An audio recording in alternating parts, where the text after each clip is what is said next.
नमस्कार, मैं प्रिया राज। आप देख रहे हैं स्वराज पोस्ट।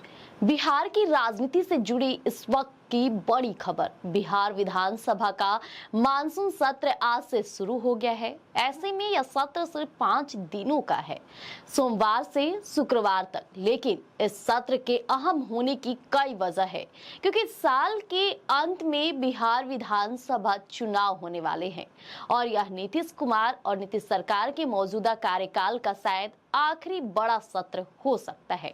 तो वहीं 17वीं विधानसभा का यह मानसून सत्र छोटा जरूर है, लेकिन सरकार और विपक्ष दोनों के लिए बेहद खास और अहम है। अब नीतीश कुमार की सरकार चाहती है कि सत्र के दौरान कुछ ऐसे विधेयक पास कराए जाए जो जनता को सीधा संदेश दे सके, खासकर युवाओं और रोजगार से जुड़ी घोषणाओं पर। इसके साथ ही वहीं विपक्ष इस सत्र को सरकार पर सीधा हमला करने का मौका मान रहे हैं। कानून व्यवस्था, बेरोजगारी, मतदाता पुनरीक्षण और शिक्षा समेत कई मुद्दों पर विपक्ष नीतीश सरकार को घेरने की पूरी तैयारी में है। सूत्रों के मुताबिक नीतीश सरकार इस मानसून सत्र में कुल 12 विधेयक पेश करने वाले हैं, जिनमें 4 तो नए और 8 संशोधन विधेयक शामिल है। ये विधेयक राज्य में युवाओं, बेरोजगारों, कामगारों और रैयतों के हितों से सीधे जुड़े हुए हैं।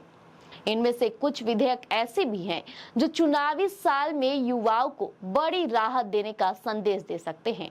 लेकिन जैसे रोजगार सृजन, स्किल डेवलपमेंट, कृषि सुधार और कामगारों की सुरक्षा को लेकर संशोधन प्रस्ताव, सरकार की कोशिश होगी कि विधानसभा और विधान परिषद दोनों से इन विधेयकों को पास कराया जाए, ताकि इन्हें जल्द ही कानून का रूप दिया जा सके।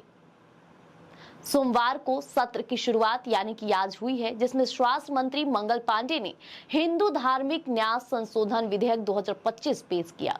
इसके बाद शोक प्रस्ताव लिया गया और सदन की कार्यवाही स्थगित कर दी गई। सत्र के पहले दिन ही विपक्षी दलों के तेवर बेहद तल्ख दिखे हैं। राजद, कांग्रेस और लेफ्ट पार्टियों ने कानून व्यवस्था, रोजगार और मतदाता पुनरीक्षण जैसे मुद्दों पर नीतीश सरकार को घेरना शुरू कर दिया। सदन के बाहर विपक्षी नेताओं ने जमकर प्रदर्शन किया है, तो वहीं अंदर भी विपक्ष ने शोरगुल और नारेबाजी हंगामे के साथ सरकार पर सवालों की बौछार की।